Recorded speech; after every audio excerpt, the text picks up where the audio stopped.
Okay, and let's get right back to it. Hour number 2 tonight. Latest from the California drought. Yeah, it's still there, and it's warming up, and it's going to be even worse this summer. That's the word. California's drought is making its dying inland sea even more toxic now. The Salton Sea. Many of you know about the Salton Sea. So the ramifications of the created drought are extraordinary, and they're not going to slow down. They're going to continue to compound and become worse and worse. But that's the plan. That is the plan. My personal feeling is the drought was started as maybe an unnecessary or accidental or unfortunate or undesired byproduct of stopping radiation from coming in here from Fukushima and the rainstorms, the weather systems in the wintertime, so they blocked them, rather than have the storm fronts come in and dump radiation all over the place. If you remember back, the first year or so, UC Berkeley was doing routine evaluations of water, of plant life, all kinds of things, and coming back with an upward graph every time, meaning the bioaccumulative aspects and factors involved with Fukushima radiation were playing out in the research being done. So we have enormous problems, that's all I can say. Now, it looks like this summer is going to be the long, hot summer, the long, hot, flaming summer in California. There's a lot going on. Deborah Tavares is back tonight because she's got so much information, and we had the time, so I thought I'd give her a chance to bring that forward. And are you there, Deborah? Yes, thank you very much for having me on, particularly on May Day, because for many, they're celebrating traditional springtime festivals. Right. I know that children are enjoying the May Day dance, and it's a lovely day also in which there's internationally honoring of workers. But May Day also has another meaning, and it's an emergency procedure. It's a word used internationally as a distress signal. Help. So This is May Day, and this is a distress notification. I'm going to be talking about the plan to burn up Northern California. And what do I mean by that? Well, Jeff, we have gotten a hold of information out of the Mendocino County Board of Supervisors. And I'm going to go over this because people will understand what is occurring here are likely similar tactics that are happening in other states as well. How did you get the data, Deborah? Well, I'm involved in a rural volunteer fire department advisory meeting right now here in Northern California, in that the fire departments are going to be squeezed out and consolidated in the rural areas, which here, of course, and everywhere else, because of the weaponized policies of climate change, are reducing emergency services in areas that are considered sprawl. And country and rural areas are considered sprawl. So with that in mind... Why are they being reduced? It doesn't mean there's not a demand or a desire for them, does it? Of course not. They're being reduced for a myriad of reasons. And it's really quite sinister, because what we're seeing is collectively the fire departments across the state having all of the same problems. Now, this was all planned. Generally, the fire chief's concerns, and we're talking about many fire zones, lack of funds, increasing laws and regulations that are being imposed upon them, diminishing younger firefighters. In other words, they're not getting the younger volunteer forces that they had been in the past, and costs for emergency calls are not being covered, as well as emergency aid outside taxing districts. And so they have these task force workshops that are being held across the country now for fire departments, with the illusion that they're going to help them be more efficient, run more effectively, and look at their equipment. Now, what is really behind the scenes here are several things. First of all, here in Sonoma County, our fire departments are largely funded and only funded by property taxes, and of course pancake breakfast. we heard in these meetings, Jeff. These are county property taxes. Yeah, well, these are property taxes in general that a certain amount go to the fire department. Right. But they are also funding themselves to fill fuel to operate their equipment by having pancake breakfast and so forth. And they make some decent money on pancake breakfast, but it's pretty ironic that emergency services should have to have all of these kinds of pancake breakfast and this kind of thing in order to fill their engines with gas. Having said that, Well, we have to spend our money on more worthy things like free top-flight medical care for illegal aliens and housing and education and things like that. Those are far more important uses of our money. Well, another aspect that the fire departments are all facing is that the emergency aid outside of the taxing districts.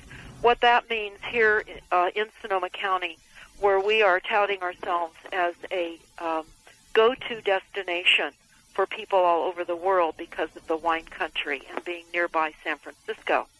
So with all the visitors that are coming and visiting the Rothschild predominantly owned area that we are in, Sonoma County, there are many accidents, and they have to be addressed. Well, what has been occurring is that the county and cities have been taking over large swaths of private property, putting them into open space and preserves, and also into parks where they fall out of the property tax base.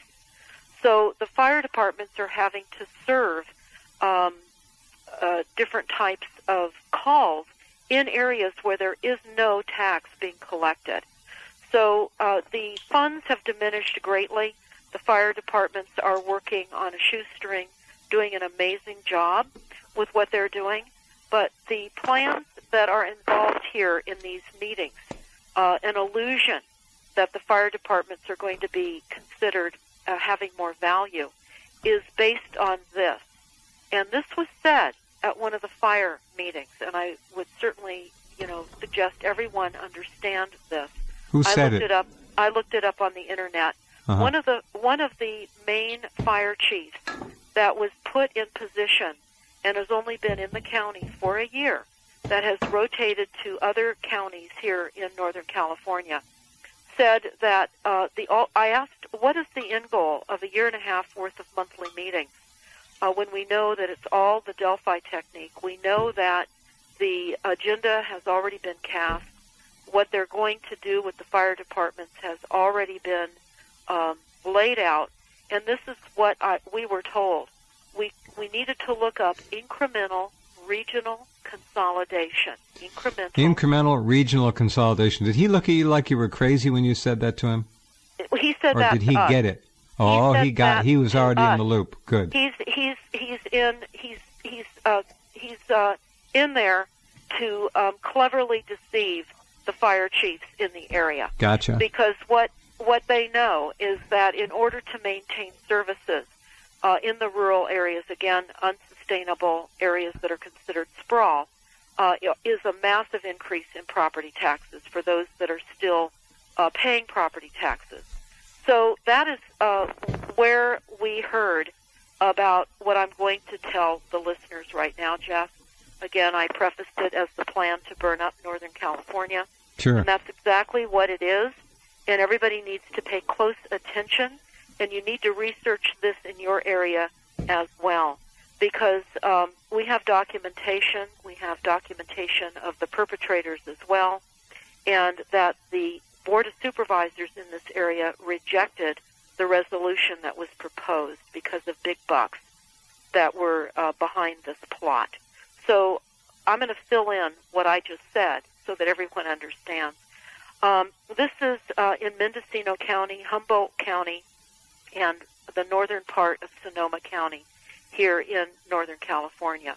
After request from concerned citizens and fire agencies, fire danger presented by the dead standing timber in forest lands and the request of commercial timber companies to voluntarily cease the practice of leaving dead trees standing.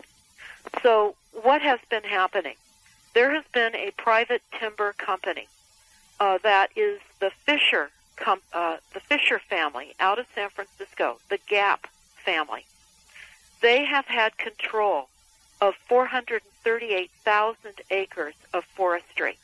Their company is called Mendocino and Humboldt Redwood Companies. What they have been doing is slashing and gashing the trunks on the tan oak trees and other brush and squirting herbicides into these gashes. Oh, wait a sec. Hold on. Now, who's doing this? This is disgusting. Who's doing it's this? Unregulated, and it is a timber company that has the illusion. They tell everybody environmentally, leaving the dead standing trees is better for the forest. So I'm going to just continue with this because it's hard to believe the sense that this is unregulated. Mm-hmm. So what has again been happening is the fire departments have been opposing the squirting and gashing of poison to kill the trees and then leaving the trees to die. And also the toxic herbicides degrade into the soil. And of course, these plans don't make any sense at all. So when you see something like this on the county board of supervisors' agenda, we're generally compelled to look into it further. I would hope. We have. Yeah. So the purpose of gashing, slashing, and killing millions and millions of tan oaks and other shrubs is to eliminate the canopy of these oaks to provide further growth for the valuable conifers, the redwoods and the Douglas fir. So, okay, hold on. If you go through Northern California, you will look into the end of foothills adjacent to whatever road you're on, and you'll see a mixture, usually of conifers and oak trees, and there are 1,000 different kinds of oak trees. Now, you're talking about that kind of a forest which is not heavily laden with conifers, but is more of a mixture, and they're going in there, and they're cutting, slashing, and poisoning and killing the oak tree portion of that forest, creating catastrophic dead tree fuel in a forest, which will burn the whole thing up in a hot minute. Is that what you're saying? That's exactly what I'm saying. And what has happened is that the fire chiefs up in those areas and CAL FIRE are trying to get the county to take action and to stop this practice. And I'm going to go over some of the resolutions that were presented that were denied by the Mendocino County Board of Supervisors. I think anybody that hears this is going to be really stunned. Yeah, Deborah, let me ask another question, please. This bothers me because I look at hillsides like this often. Whose idea was this, and why are they doing it again? Is that your big punchline here down the road? I don't want to spoil it, but I don't get it. Why kill trees in a mixed species forest? It makes no sense to me. I don't get it. Well, again, they state the purpose is to eliminate the canopies that the oak trees infringe upon the ability for the conifers to get the sunlight necessary for growth. So in order for the more valuable logging of conifers and fir, they're eliminating the tan oaks and other shrubbery. And they have used thousands of gallons of herbicides to kill these trees. And the fire chief up there said that there is an average of about 1 million trees that are killed on an annual basis since 2012. This is done by hand? I'm not certain of the process. I would imagine to gash and squirt, they'd have to. Squirt. It would have to be done by hand. They don't have drones to do that yet. I mean, they must have crews out there that just work enormous areas. Well, this is, again, a private timber and logging company that's owned by the Fisher family, the Gap family. And they are prevailing over the concerns of the residents and the fire chiefs and CAL FIRE up in this northern area of California. And so what we see, and we have been told, that the fire chiefs are anticipating this year to be one of the worst fire seasons they've ever had to potentially face. They say because of the reduction of ground moisture, the reduction of fuel moisture, and dependent on the ambient humidity, they're going to be fighting massive fires. And, of course, with these toxins and herbicides that they're using, which do include Roundup, by the way, these firefighters are breathing all of these poisons. So for all of the listeners, you need to look in your areas. Look at the privately owned timber companies. Do some research as to who these companies are, because we discovered that the Fisher family has affiliation with giving big, big bucks to climate policies. And, of course, we know that these are the climate policies are weaponized policies of mass destruction because it's all based on falsified science. So any grants that are coming out of this, the family donations, which they donate hundreds of thousands of dollars on an annual basis to climate change programs, and they have a organization called the Pisces organization. This family is Luciferian, and they're going against what the fire chiefs in that area are requesting and what the neighbors are requesting. And this is diabolical. And here is one of the letters that was going back and forth from the county, and this is just a portion of one of these letters. They talk about the unmanaged tan oak can pose a challenge to forests whose wish to rebalance the forest towards redwood production. Due to bottom-line cost analysis, a method known as hack and squirt is locally employed to kill off the unwanted species by hacking into the tree trunk and injecting poison. The herbicide use is outside the scope of fire concerns, but I've come to understand that the practice involves leaving the dead trees standing. Attached is an aerial photograph showing us just how many dead trees are now standing. I have raised concern to the Mendocino County Board of Supervisors and CAL FIRE about the predominantly dead forest impacting fire risk. But oddly, most responses have been of the form, your area is already a high fire risk, and dead trees burn the same as live trees, end quote. The fire chief says, in my experience, dead, seasoned wood burns more efficiently than green wood. And intentionally dead forest in decay is a fabrication of fuel ladders, a pattern of vegetation that allows a fire to climb up from the forest floor into the tree canopy, where it is more challenging to suppress. Now, they went on to talk about how they focused on trees killed using the hack and squirt method and the exact poison, which they listed the poisons, the name of some of these poisons.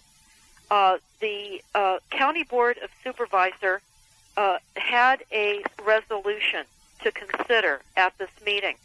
And the resolution in and of itself speaks largely because this resolution says as follows. Whereas the 2005 CAL FIRE Community Wildfire Prevention Plan, the last such plan written, this is in 2005, designated much of the county as a risk for wildfires. And whereas Mendocino County has approximately 1 million acres of commercial forest land, and whereas such standing dead hardwoods present a fire danger, threatening the health and safety of the county residents, and whereas there is current regulation of practices of leaving intentionally killed hardwoods standing, nor are there any requirements that such trees be downed and or removed to reduce fire danger. And whereas the forest management practice continues despite the protests of many residents who would be most immediately affected by any resulting wildfire. Whereas the Board of Supervisors is extremely concerned about the fire hazards presented by dead standing trees. Then they said, now therefore be it resolved that the County Board of Supervisors requests that the commercial timber companies on a voluntary basis immediately cease the practice of leaving intentionally killed trees standing on their property pending the completion of an independent fire danger analysis for a period not to exceed 6 months from this date. This resolution was not approved, Jeff. They Can't denied imagine why it. not. It's standing as it is, dead trees, and they're of course killing the trees every single day. And the fire department. It's hard to believe. I didn't know anything about this. Well, this is why it's important to bring this information to the forefront, because we have large conglomerates under the guise of environmentalism that is and are threatening the livability of people in the rural areas. This is definitely a way in which to reduce the population in the rural areas. Question. There's so much, they're making such an abundance of fuel for potential future fires that nobody will have a chance. This is an enormous issue. Those trees should be taken out of there. The hardwood should be used. I don't know if it can be now that it's poisoned and toxic. But there's a demand for oak. I don't get it. And if you do kill off the oaks, that doesn't necessarily guarantee that the conifers are going to be able to get up through them. Well, that's true. But I have something even more interesting on behalf of the owner of the logging company or the timber company when we get to the other side of this break. Very I good. think you'll be stunned at this. Well, I'm already sickened. Okay, back in just a minute. Hold on.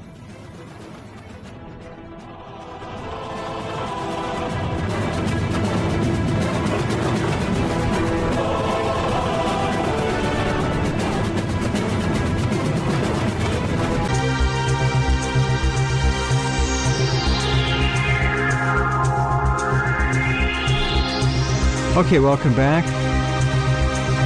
Having a massive die-off, a kill-off, a slaughter-off of oaks in Northern California, where the forests aren't so solidly full of conifers. You'll find always a mixture of evergreens and the deciduous trees like the oaks, and they're killing them. This is a huge story. I don't understand. And then they're leaving the dead trees there as fuel for fires, which is what they don't want to do. So it's exactly what they do want to do, Jeff. That is. Well, I understand. I got it. But, I mean, that's theoretically what you don't want to do, but that's what they're doing. Well, that's exactly right. And people need to understand when they see agenda items, again, on County Board of Supervisors' agendas, you need to look into this. Again, the Fisher family is out of San Francisco. They're the Gap family, and they have a foundation called Pisces, Pisces, and they donate large sums of money, and they give grants to climate and energy funding mechanisms. This is a very evil group of people that are in control now of 438,000 acres of trees in Northern California. Now, here's what was said, and this is just outrageous.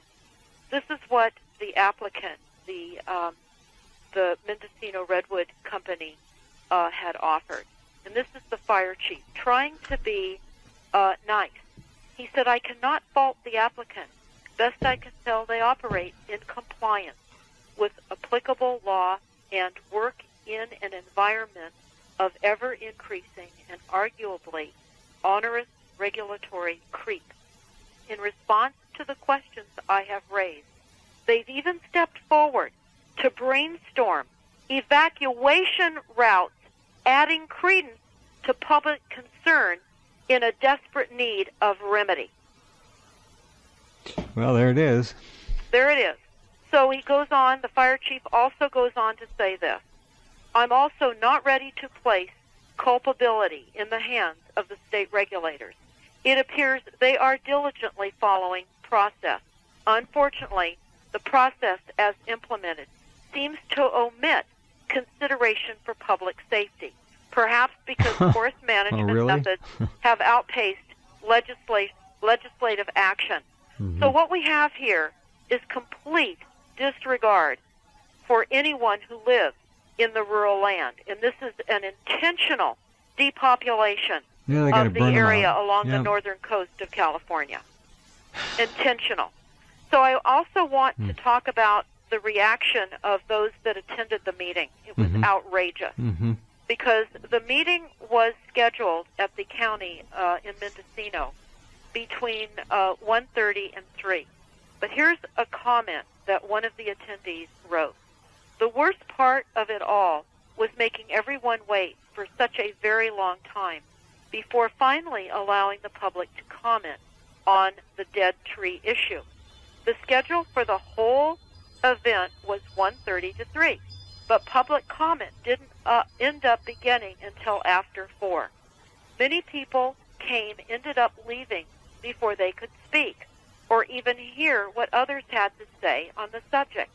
Instead of making an attempt to adjust or accommodate the big turnout of motivated citizens, or even offer a simple acknowledgement of the inconvenience to all who came and patiently waited, the board supervisors acted as though they really didn't want to hear from the public, and they purposely stretched and delayed out as long as possible, hoping to wear the people down and out. It became obvious that the masses and their voices were not very welcome in the chamber, and the meeting did not end until 7 p.m.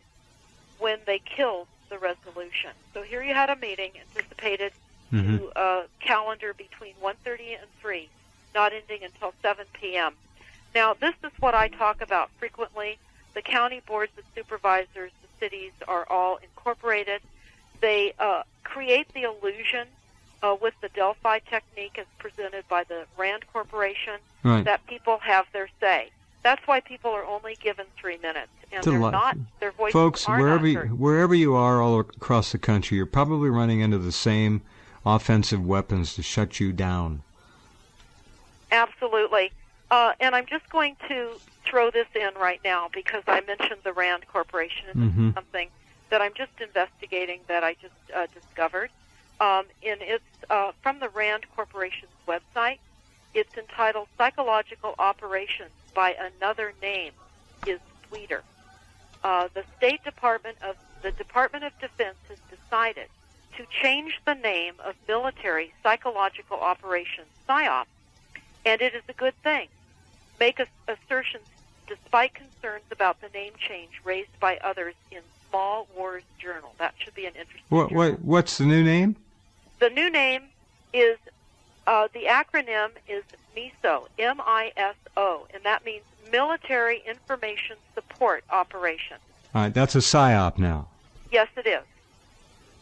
And the reason that they're doing this is the psychological operations are no more than messages and broadcasts aimed at changing the opinions and attitudes or behavior of foreign countries, officials, or troops. And they have come to have a sinister connotation in the minds of U.S. citizens and policymakers. Well, I wonder why. Yes. The very term PSYOP summons dark thoughts of mind control, lasers, dastardly propaganda, or deception. Well, the RAND Corporation, again, has created the Delphi, or part of the extension from the Tavistock Institute, by bringing forth the Delphi technique, again, the method in which people are given the illusion that meetings are for them. They're not. And the RAND Corporation was also involved in the report from Iron Mountain. And I would recommend everyone watch the YouTube that we have up entitled Water Wars, Stealing Water for Profit and Power, and understand that a large portion of the report from Iron Mountain was to determine the optimum levels of destruction of life, property, and natural resources on the possibility and desirability of peace. Now, this is where doublespeak and wordspeak comes in. This is where what they just said, murder, the optimum levels of murder, destruction of life, and the destruction of property and natural resources, and then they end all of that by the desirability of peace. We are being tricked by weaponization of language as well. And I have another story that I would like to disclose in the remaining time I have left. It's a huge story as well. Okay. And I'll talk about that when we get to the other side of this break. We shall do it. Stand by.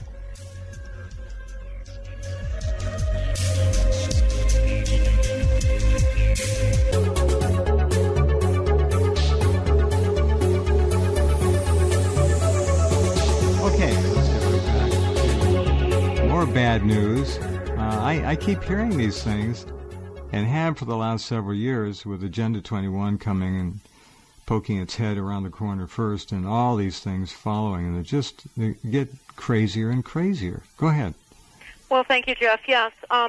Again, this is May Day, and this is a May Day alert to listen to the stories that are emerging that we're finding, and they're going to be emerging in your town and in your state and all over the world. We're in a warfare of attrition. It's a scientific warfare. And what that means is attrition warfare seeks victory through the accumulative destruction of the enemy's material assets by superior technologies. And it is the continuous, sustained attack and pressure.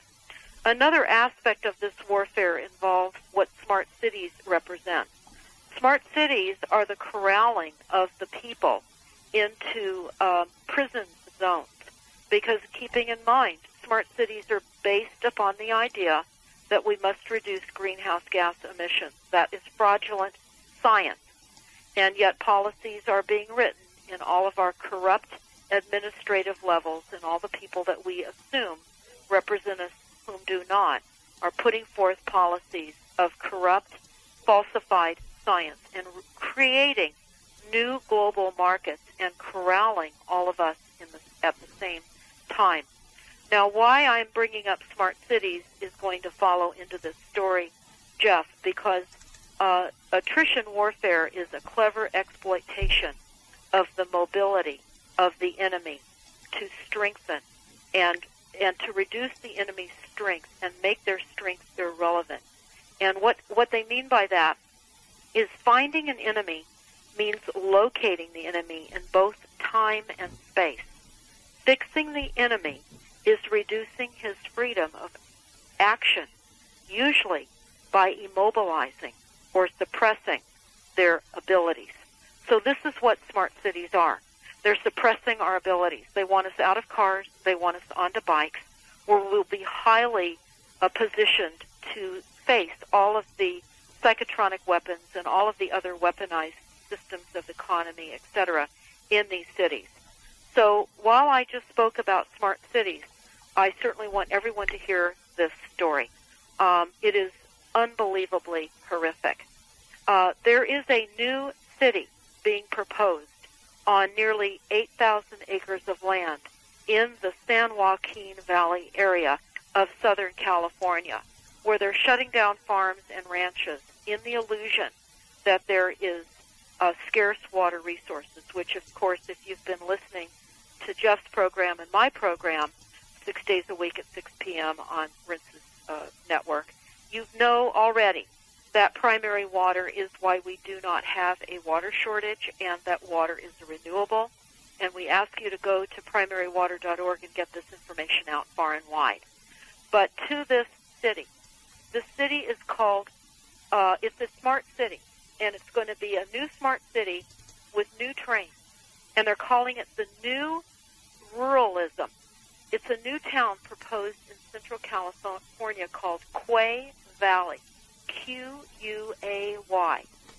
What a weird name. That's the name of a water feature. Well, it's actually after the controlling CEO of this. His name is Quay.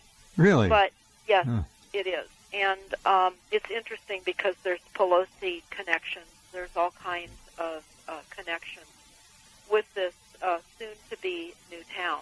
This town was put forth in about 2008, but because of the economy, it was waylaid. What's the nearest town to it that's of any significance, so we get an idea? What I want to say about this location is going to be stunning. First of all, it's important for everyone to realize we have been hearing about this $68 billion plus high-speed rail line in the Central Valley area of San Francisco. We're talking about Merced, San Jose, Merced, Fresno, sure. Kings, Tulare, and Bakersfield on down to Los Angeles.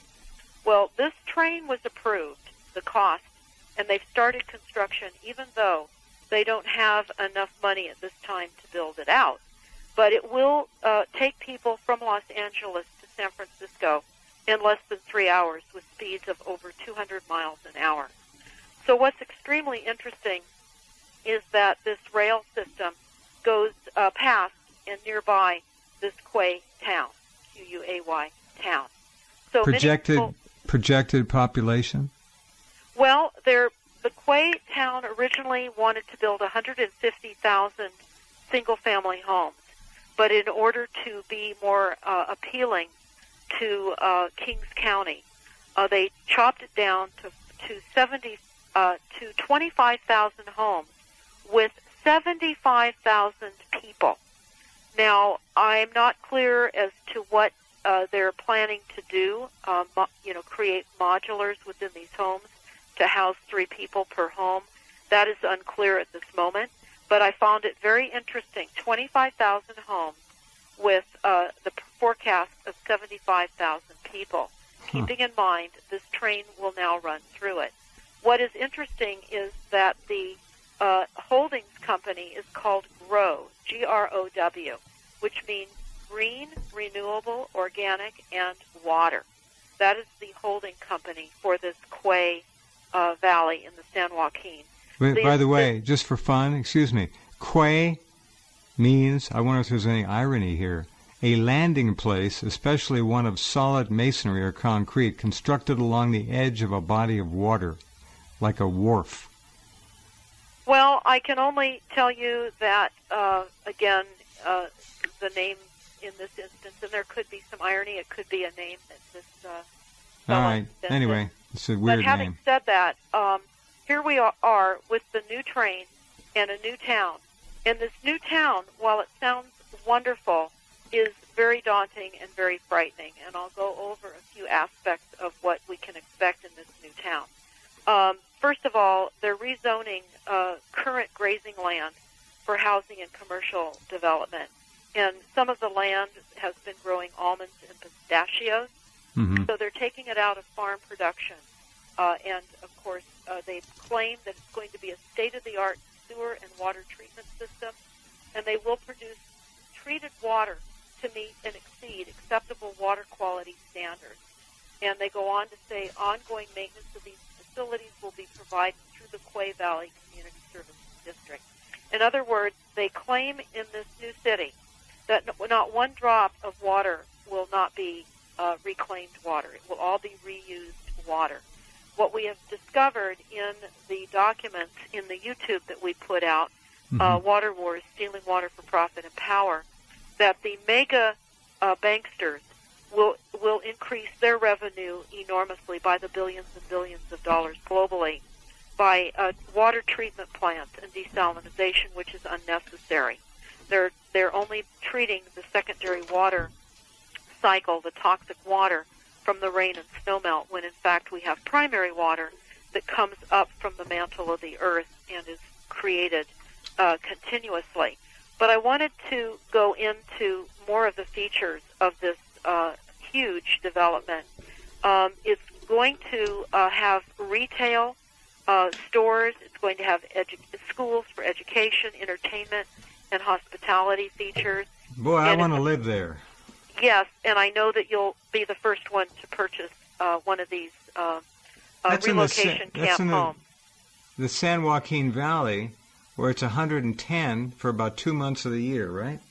Well, that's correct. And plus all of the wind with blowing the dust.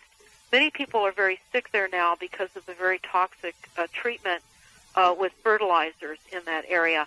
But they're going to have 2,000 acres of retail and entertainment. No, please. And they're going to have a Serengeti African safari experience, complete with animals, provided by the San Diego Zoo and Global Wildlife Conservancy.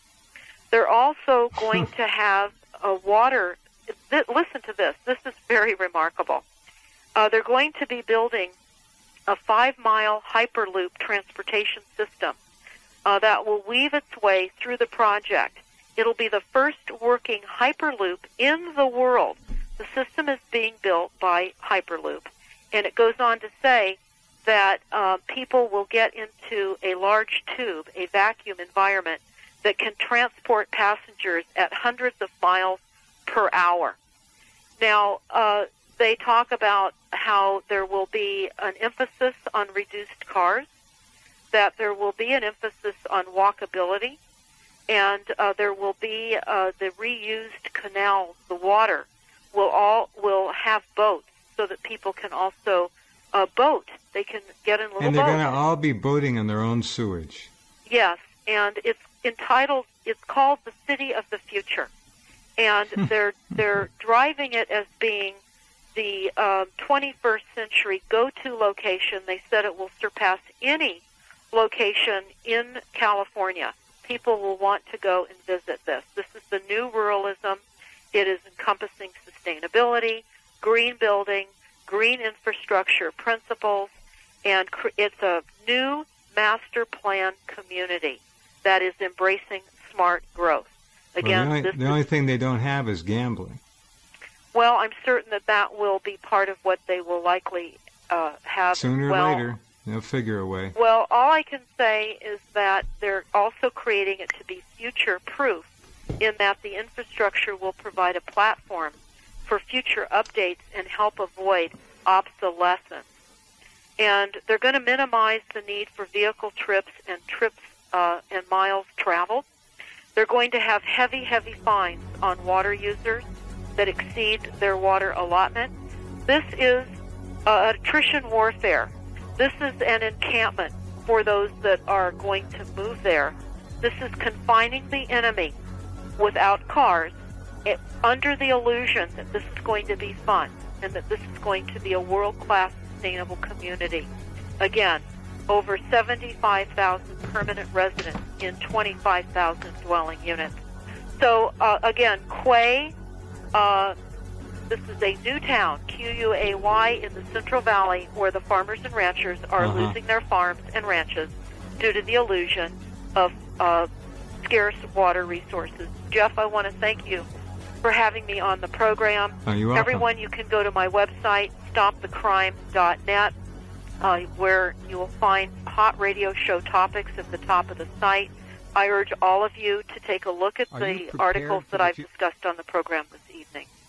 Thank you, and thanks to you and Lou for doing amazing work. Every time I hear these things, I can't believe it. It's getting crazier. Well, and that more it is. evil and more wicked all the time. Well, we need to know what the plans are so that people can do what they can thanks to your get work, this information out. Getting an idea of it. Thank you, Deborah. Have a wonderful weekend. My best to Lou. Thank you. Good night, everyone. Okay, there's Deborah Tavares, and we will be back on Monday. It's going to be kind of a rough week. Hope you have a good weekend. Take care, and we will meet you, in the meantime, you know where, at rense.com. Take good care, and we'll talk soon.